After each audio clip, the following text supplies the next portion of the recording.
welcome to the deep dive. Today we're diving into an article about this idea of an unknowing mentor. You've been really into leadership in tech lately, so I thought this would be right up your alley. Oh, yeah, that's a cool concept. You know, we usually think about mentorship like as a direct relationship. So the Mhm. idea that you could be influenced by someone you've never even met, that's pretty powerful. Right, it really makes you think. And the author is senior technical writer Curt Robbins. Okay. And get this, he's worked with some big names like Microsoft and USAA. Wow, okay. Yeah, so he's got some serious experience to back up his ideas. Yeah, that's pretty impressive background. It is. So the unknowing mentor that he talks about being inspired by is Dan Goldin. Wait, Dan Goldin. Yeah. Yeah. You know the guy who ran NASA? Yeah. Like forever. Oh, yeah. Okay. Yeah, I know who you mean. Dan Goldin. I mean, when you think about what he accomplished at NASA, it makes sense that he would be a source of inspiration, even if people don't know him personally. Yeah, exactly. Okay, but before we get too far into it, what exactly do we mean by unknowing mentor? I feel like that term could use a little explaining. Yeah, definitely.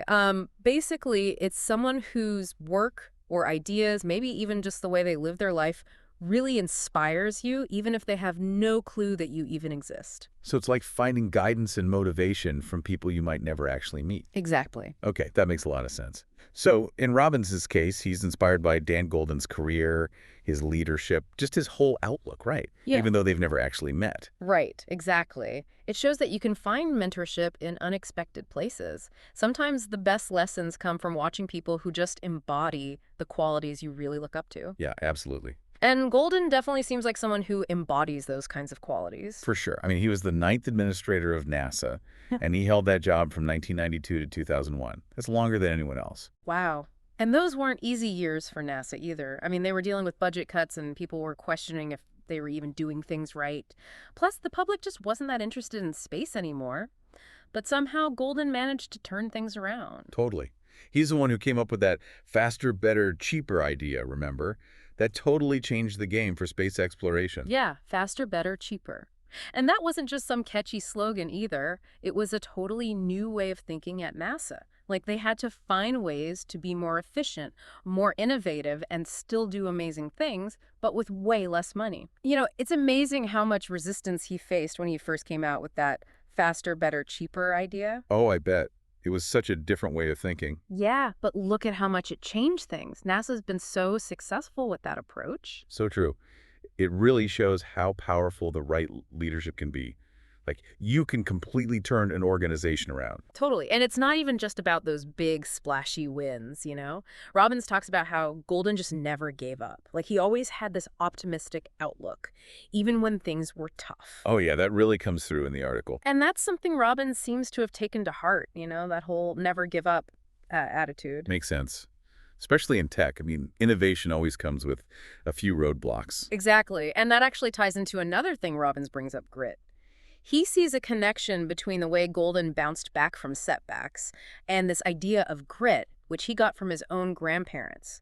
They lived through some really tough times, the Depression, World War II. Wow, that's a powerful connection. Like he's drawing this line from his own life to Golden's leadership to this bigger idea of resilience. It's like, even though times change, the things that make people successful, they stay the same. And grit, that ability to keep going, to overcome obstacles, that's always important, no matter what you're doing. Definitely. And it's not just about these huge accomplishments like running NASA. It's about bringing that passion and commitment to everything you do. I love that. And you know what else? It's not like Robbins just admires Golden from afar. He follows him on social media, subscribes to his newsletter, which, by the way, is called Do the Hard Things. Oh, wow. I like that. It's like what we were saying before about choosing your own unknowing mentors. It's about being deliberate about who you're learning from, whose work you're following. Yeah. It's about finding those sources of inspiration, even if you never actually meet them in person. And it's not just about following someone online, right? It's about actually taking in their ideas, letting them influence you. Exactly. It's about actively engaging with the stuff they put out there. I mean, that's how we really learn and grow, you know? Totally. And what's cool is Golden's not just resting on his laurels. You know, he's still involved in tech, still working on new stuff, sharing what he knows. Like Robin said, he's out there doing the hard things. I love that. That really captures his whole approach to life.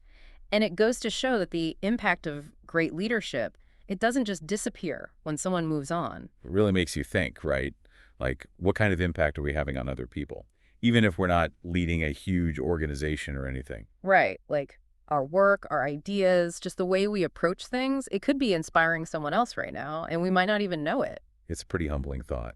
So, to everyone listening, think about the people you admire, the ones who inspire you, even if they've never heard of you.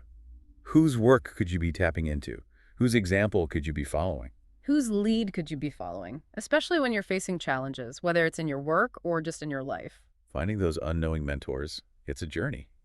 And hey, maybe someday someone will be listening to a podcast totally inspired by your story. You never know. Until next time, keep those minds curious and those learning journeys exciting.